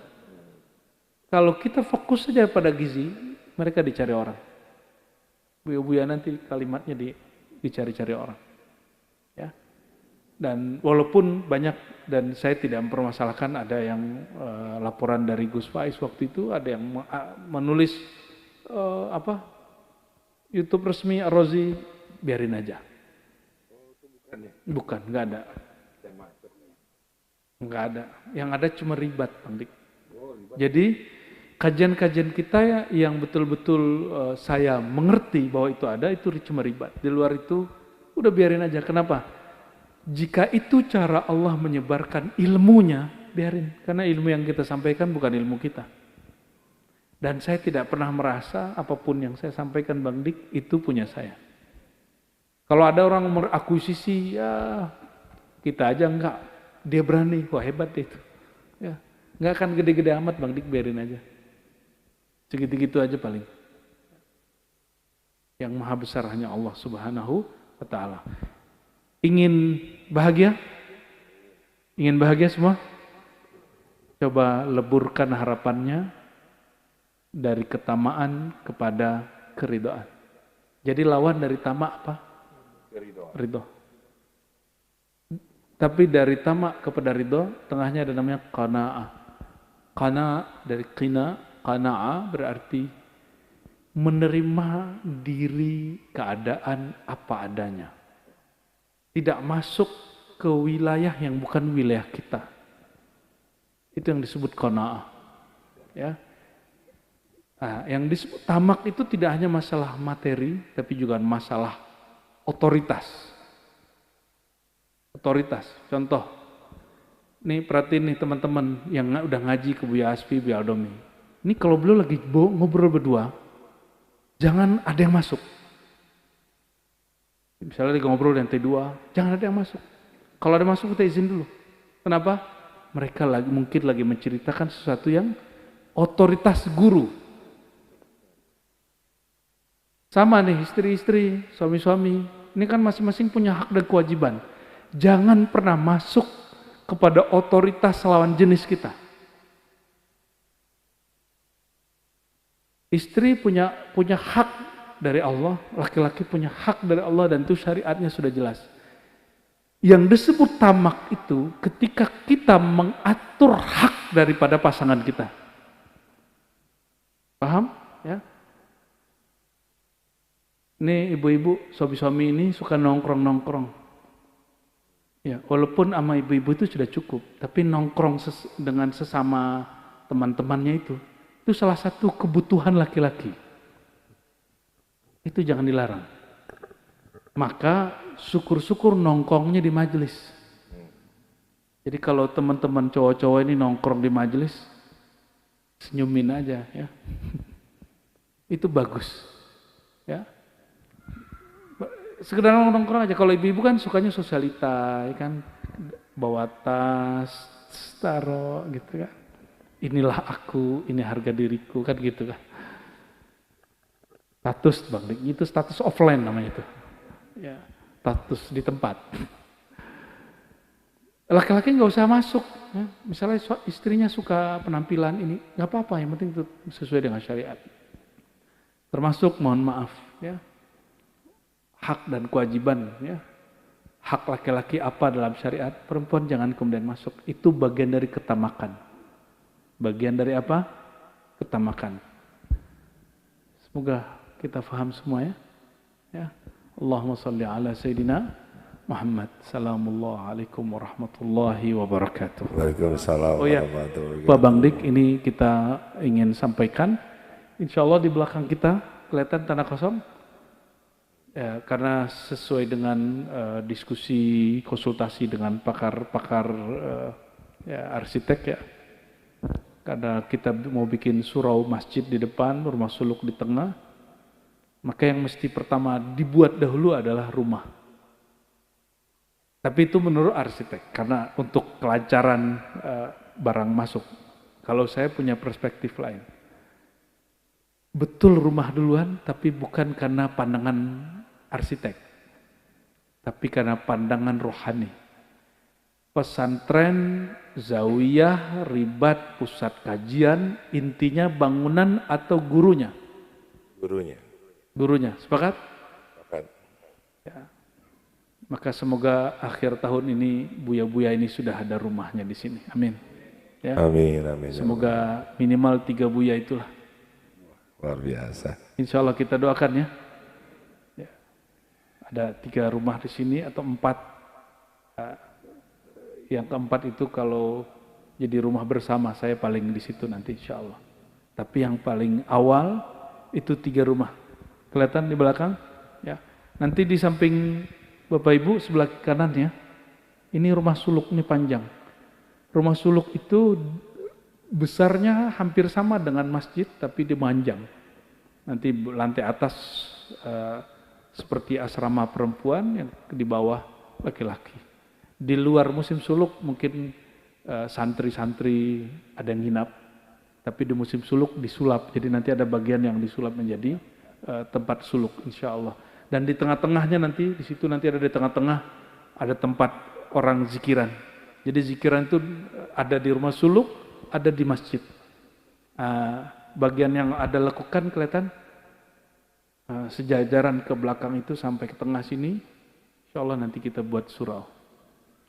Semacam masjid lah, dengan mungkin bentuknya ada Uzbeknya kali ya, insya Allah. Saya belum tahu dari mana, tapi saya yakin intan surau yang surkum jika engkau membantu agama Allah, Allah membantu kamu. Amin ya rabbal alamin ya. Ini sekedar pengumuman saja, semoga teman-teman semangat untuk saling berjuang. Amin ya rabbal alamin. Wassalamualaikum warahmatullahi wabarakatuh. Ntar kita doain ya Bu ya, itu ya. Jangan doa doang, donasi. Tuh buat teman-teman di YouTube Ribat dimanapun Anda berada, kita tidak berharap sih. Ini hanya satu kesempatan yang gak mungkin datang 2 kali ketika engkau dapat rezeki, tiba-tiba dengar berita ini. Kalau diikrokkannya mungkin aja ini bisa ikut serta ya. Buya, saya ngaji sama Buya ini bukan ujiannya terus nggak ada. Bahkan dari orang-orang terdekat, pendamping ya. Buya tadi bilang Instagram quotes-nya belum tentu benar. Benar Buya, saya dikasih tuh kiriman tulisannya begini. Istri itu tidur membutuhkan waktu yang jauh lebih lama gitu. Jadi saya harus mengiyakan tidur-tidurnya dia. Sebenarnya saya pingin jangan tidur setelah subuh, menjelang maghrib, setelah asar. Itu aja sih Bu ya. Karena ada banyak kerahasiaan-kerahasiaan. Tapi ujiannya memang begitu Bu ya. Jadi baiknya gimana Bu ya? Saya juga gak ingin berdebat. Apa itu kita kirimin lagi? Instagram kirimin ke Instagram lagi. Jadi kapan ngomongnya kita di meja makan. Sekarang tuh ada tren Bu ya. Kalau lagi mau jawab tinggal kirimin aja status orang atau konten orang. Ya itu kurang kerjaan tuh ya. Yang benar itu bikin dalil sendiri dong. Gimana nih ceritanya? Ya kuatkan ilmu sendiri. Kita jangan bersandar dengan dalil orang, itu namanya taklid. Ya. Kalau itu terjadi, Bang di Quran itu, mohon maaf dikatakan, alladzina amanu inna min azwajikum wa auladikum aduwwan lakum fahdharuhum wa in ta'fu wa tasfahu wa taghfiru fa innallaha ghafurur rahim. Jadi rumah tangga itu memang ada potensi bermusuhan. Fahdharuhum, hati-hatilah. Itu pertama. Yang berikut apa? Fa'fu, berbesar jiwalah. Jangan baperan, jangan tersinggungan. Walaupun sudah lama menikah tetap aja ada perbedaannya. Coba, ini buya-buya ini katanya buya nih. Itu masih ada selek nggak biar? Masih. Padahal dokter itu. Ini ahli hadis ini. Sama aja. Sama aja. Emang aneh enggak? Ya sama aja. Mungkin lebih parah. Ya. Makanya kisah Sayyidina Umar yang dinukil oleh Imam Nawawi dalam Riyadhus Shalihin itu bikin kita mentertawakan diri kita sendiri. Masih ingat ya? Jadi ada orang datang ke Sayyidina Umar ingin mengadukan bininya. Ya salam, laki ngaduin bini itu sunat 2 kali aja ya. Yang ada tuh cewek ngaduin lakinya. Ini kok laki-laki ngaduin bini, tukang adu. Cowok karakternya cewek. Ini kalau ada nih kalian ngaduin bini, kita sunat aja 2 kali. Ya. Jangan Bu ya, ganti model aja. Gak ada tuh cowok melehoy begitu tuh gak ada. Itu cowok melehoy namanya. Apa kata Sayyidina Umar? Bukan, Sayyidina Umar masih dalam rumah. Dia ada lagi dalam rumah. Rumah dulu kan transparan ya suaranya. Ternyata Sayyidina Umar sedang dikata-katain sama bininya. Kamu ini ya, enaknya cuma marah-marah. Saya ini ngurusin anakmu, ngurusin bajumu, masakin, semua itu sebenarnya. Bersihin rumah. Itu dia kalamkan. Dan ibu-ibu dari dulu gak berubah begitu aja dari ibu dari dulu. Dan coba perhatiin, Bang Dik, kita kalau lagi bersihin, Bang Dik cuci piring aja, itu pengen dilihat loh, pengen diperhatiin loh. Bikin kopi nih, hidangin, nunggu loh, mana terima kasihnya gitu. Sibuk main handphone aja, suaminya, istrinya sudah nyajin sesuatu. Nggak ada asik-asiknya. Jadi selevel Sayyidina Umar itu bukan dibentak ya. Istrinya bersuara tinggi kepadanya, mungkin itu bentuk. Karena beberapa psikolog yang saya dengar mengatakan perempuan itu ada kebutuhan berkata-kata lebih dari laki-laki. Betul itu ya Bu? Beneran? Itu pembenaran atau benar? Sorry. Itu pembenaran atau benar? Fakta. Betul? Yang di bawah betul? Jadi kalau ada perempuan diam-diam baik, itu gimana tuh? Sakit. Aku gak percaya Robi Adawiyah gak gitu-gitu amat. Sudah oke? Nyambung? Sudah terjawab? Jadi berjiwa besar Bang Di. Ya, Wallahu a'lam bishawab. Saya pun juga sedang belajar Bang Di. Baik Bu ya, saya mau ikut guru aja. Sebaik-baiknya guru, seburuk-buruknya guru, sebaik-baiknya muridnya. Oh enggak. Salam dulu nih di sini. Ada 2 pertanyaan mungkin kita jawab dengan singkat. Ada 1, 2, 3 nggak ada. Oke. Silakan. Perempuan satu belakangnya. Silakan ada mic-nya. Dodo. Terima kasih ya Buya Aldomi, Buya Hasbi, Dimas, ada Ustadz Egi juga ya. Bunda-bunda terima kasih ya, makanannya selalu tuh sajiannya tuh enak ya. Makasih ya. Ya silakan. Bismillahirrahmanirrahim. Assalamualaikum warahmatullahi wabarakatuh. Saya Feni Aulia dari Depok Bu ya. Izin bertanya Bu ya. Kenapa akidahnya mesti Asy'ari, terus fikihnya bermazhab Syafi'i, dan tasawufnya Imam Junaid Al-Baghdadi dan Imam Abu Hamid Al-Ghazali. Kenapa mesti 3 ini Ahlus Sunnah wal Jamaah? Lalu kenapa tasawuf itu kita mengikuti Imam Abu Hamid Al-Ghazali, tasawuf Sunni, apakah ada tasawuf yang lainnya Bu ya? Terima kasih. Baik. Dari Depok. Sekolahnya di mana? Oke, dari Garut. Al-Garut ya. Aduh, panjang. Baik, Feni ya. Teteh Feni.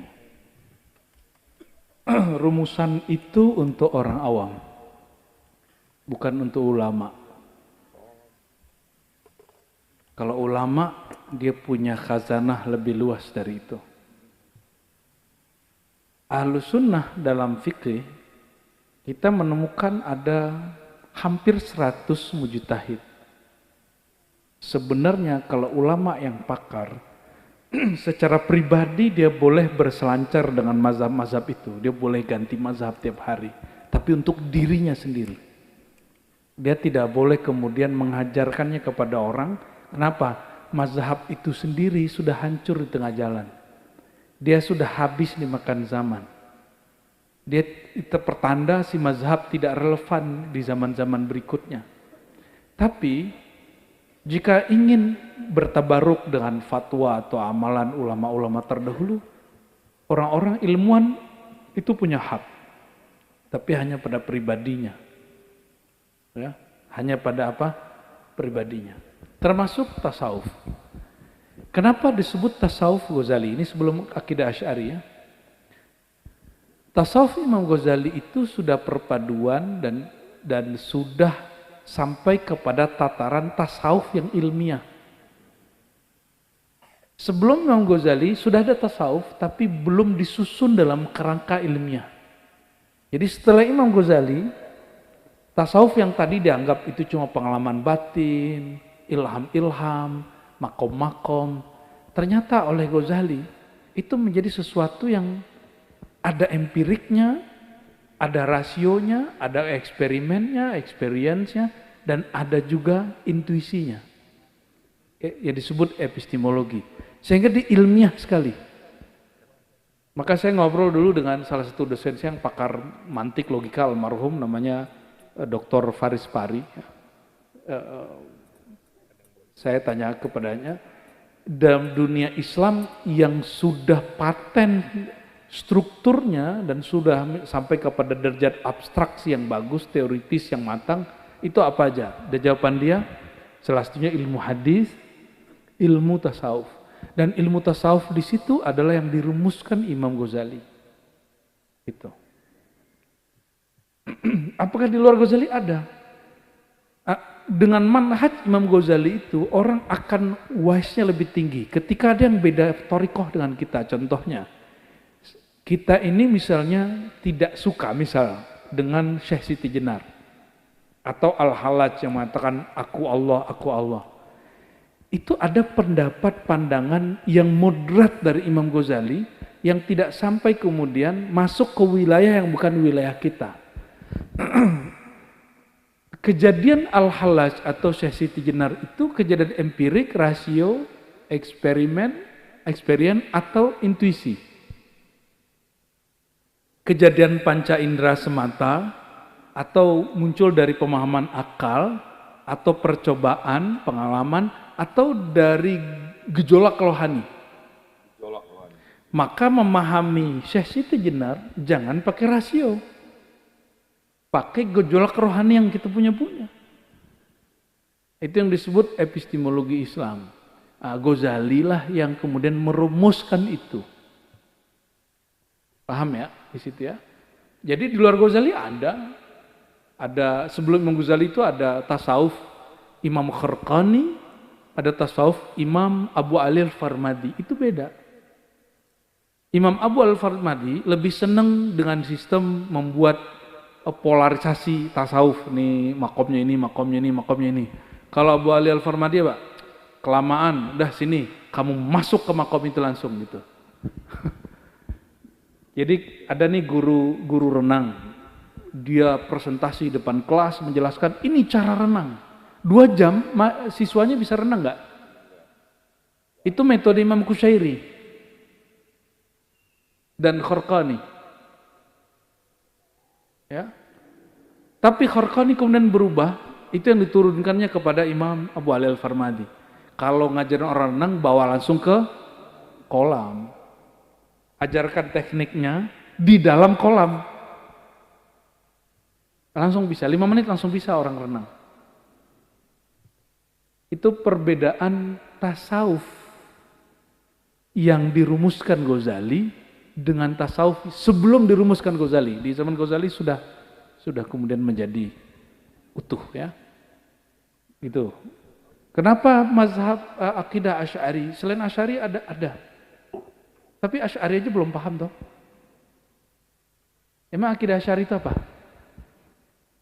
Apa yang disebut akidah Asy'ari? Akidah buatan Imam Asy'ari? Bukan. Akidah Asy'ari adalah akidah yang diriwayatkan Asy'ari dari gurunya As-Saji, dari gurunya Ahmad bin Hanbal, dari Syafi'i, dari Malik, dari Nafi', dari Ibnu Umar, dari Rasulullah SAW. Adakah selain Asy'ari yang meriwayatkan itu? Ada Thahawi, ada Maturidi, ada yang lain. Tapi yang Allah masyhurkan cuma dua, Asy'ariyah dan Maturidiyah. Ada kelompok di luar itu yang tapi tidak Ahlus Sunnah. Seperti Utsman bin Sa'id Darimi, dia dalam hadis oke, tapi dalam akidah mujassim. Dia menjisimkan Allah. Ya, membendakan Allah, ya.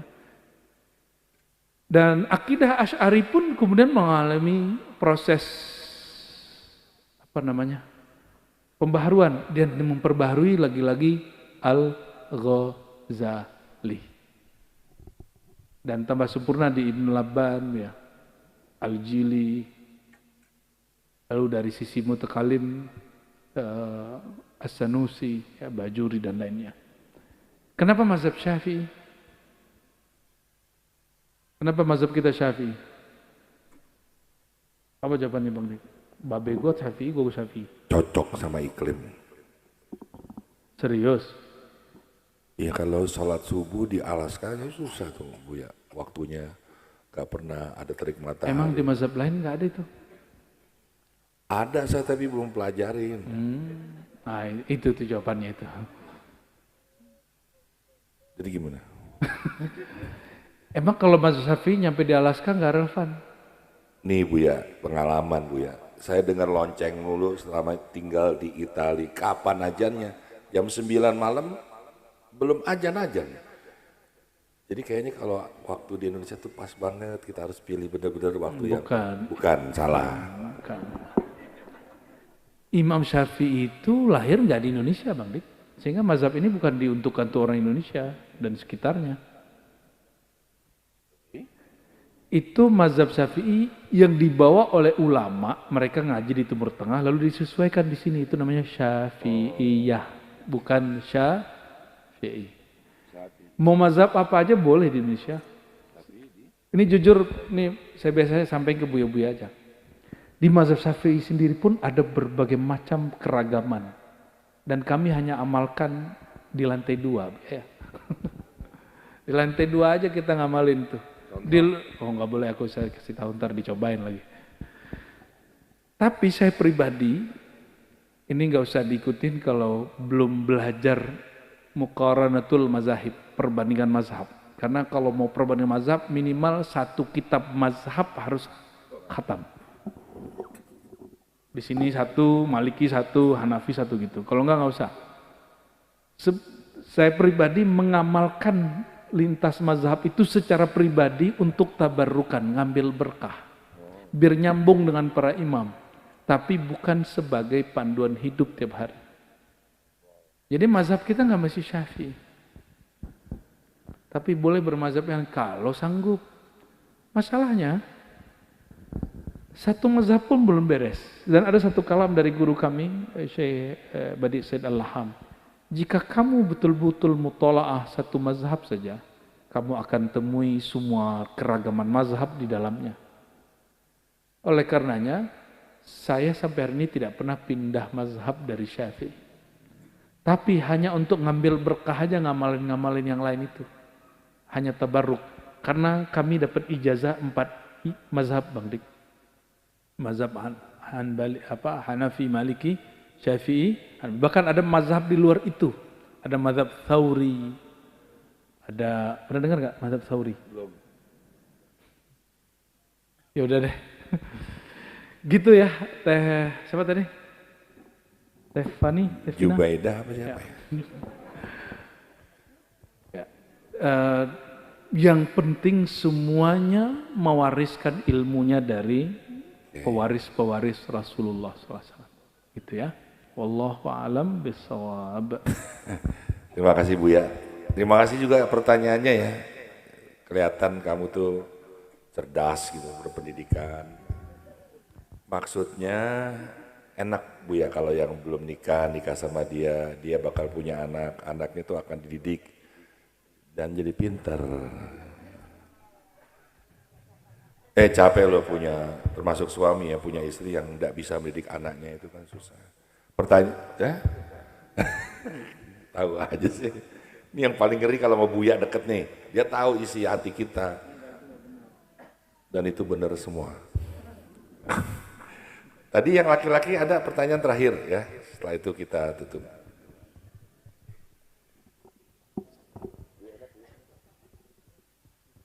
Assalamualaikum, selamat malam Abuya, sahabat-sahabat sekalian. Abuya, saya Tamil Selvan, saya seorang Hindu. Saya berterima kasih hari ini saya diterima begitu hangat di acara ini, di pengajian ini. Saya juga salah satu seorang fans dari Abuya. Ini bentuk toleransi keberagaman kita, saya kira. Izinkan saya bertanya, Abuya. Tadi Abuya sudah menjelaskan tentang rasa senang. Nah, saya mendengarkan dengan begitu hikmat. Rasa senang itu berkorelasi kepada bangga diri lalu ria. Lalu Abuya tadi memberikan tips, ada passwordnya ketika kita ingin mengungkapkan rasa senang. Kadangkala rasa senang itu kita niatnya itu memang tulus, tapi yang mendengar itu irinya di situ. Ketika dia mendengar dan tercipta iri, itu menjadi dosa. Apakah kita yang dengan tulus mengungkapkan itu dan secara tidak langsung menjadi penyebab dosa, itu ikutan dosa? Terima kasih Abu. Bagus Bang Tamil. Ini lebih islami dari orang Islam nih pertanyaannya nih. Sudah mulai masuk ke dimensi sufistik ini ya. Mungkin karena beberapa betul ajaran Hindu itu ada irisannya dengan tasawuf. Ya, mungkin dulu sumbernya juga dari nabi-nabi Allah ya. Kalau kata Imam Al-Jili, Hindu itu dari Abraham bahasa Sanskertanya Brahmana. Wallahu alam. Abraham itu Ibrahim dah. Mungkin dari beliau itu kebijaksanaan tadi. Baik, ada password ketika kita hendak sharing nikmat Allah. Masalahnya pendengar kita telinganya nggak selamat, matanya nggak selamat, apalagi komentar dia dan statusnya. Ya begitu ya. Itu yang disebut waham. Kita khawatir dengan komentar orang, itu yang disebut waham, angan-angan. Nanti apa kata orang? Inilah yang terjadi kepada kebanyakan orang yang tidak jadi usaha, karena sebelum usaha dia takut gagal. Usahanya belum dimulai tapi takut gagalnya sudah mengganggu. Dia belum usaha tapi takut gagalnya sudah keluar. Belum belajar tasawuf, sebab itu sudah takut gila. Emang ada orang belajar tasawuf gila? Kan gak ada. Yang ada itu orang gila handphone, gila Instagram, gila YouTube, gila TikTok, gila dunia. Kerja pulang pergi pagi, pulang malam. Itu nggak disebut gila, saya heran. Gila orang zikir cuma 2 jam, sejam disebut gila. Jangan-jangan ente yang gila, beneran gila ya. Ente pade. Lalu gimana? Kembali ke Bang Tamil. Ada yang kedua. Ini pesan Imam Ghazali. Al-Ghazali ini orang Persia, di satu negeri namanya Tus, ya, sekarang di Iran. Iran sebelahan dengan Afgan. Afgan dekat dengan pusatnya Hindu ya. Kata Imam Ghazali, kullu man'um, kullu ni'matin mahsudah. Setiap nikmat itu pasti ada yang iri. Pasti ada yang iri. Terus gimana menghadapinya? Di dalam Al-Quran kami ada 2 surat terakhir, itu Al-Falaq. Di ujungnya kita berlindung dari keburukan orang yang hasad saat dia hasad. Min syarri hasidin idza hasad. Aku berlindung kepada pemilik manusia, pemilik alam semesta, dari keburukan makhluk, dan di ujung ayat dari keburukan orang yang hasad saat dia hasad. Apakah kita akan berhenti sharing nikmat Allah karena ada orang hasad? Tidak. Kita hanya harus bersiap bahwa setiap nikmat yang kamu dapat pasti ada orang yang iri. Cuma itu. Dan itu sunnatullah, itu hukum alam. Dan orang yang iri itu bukannya dia sebenarnya sedang jahat ke kita, dia sedang jahat ke dirinya. Kenapa? Orang yang iri, dengki itu kan dia berpikir Allah itu salah mentakdirkan sesuatu. Dia menuduh pemilik alam semesta salah menjalankan takdirnya. Jadi jangankan kepada kita, kepada Tuhan pun dia sudah keliru berprasangka. Jadi kalau ada orang iri ke kita, nggak usah kemudian kita iri balik atau kemudian berhenti. Lanjutkan sharing nikmatnya. Jadi Bang Dik terus berkarya dan share di Instagramnya. Tadi nyuruh ngurangin, ya. Tapi khusus Bang Dik dia punya kelebihan di situ. Ya. Apapun yang teman-teman punya, sharing aja, ceritakan. Tapi dengan password tadi. Ini rahmat Allah, ini dari pemilik alam semesta, ini bukan punyaku. Semoga Allah Ta'ala menguatkan kita. Jangan terganggu dengan kata-kata orang, ya. Tidak ada yang mengganggumu, membelenggumu, melebihi angan-angan. Itu dia angan-angannya, kata-kata orang dan lain sebagainya. Sudah tengah malam, Bang Dik. Terima kasih Buya. Besok pagi masih ada majelis pada subuh kajian akidah dan jam 8 kajian Khosais Muhammadiyah. Semoga sebagian ada yang masih bisa ngikutin, ya. Amin, amin. Ya. Assalamualaikum warahmatullahi wabarakatuh. Waalaikumsalam.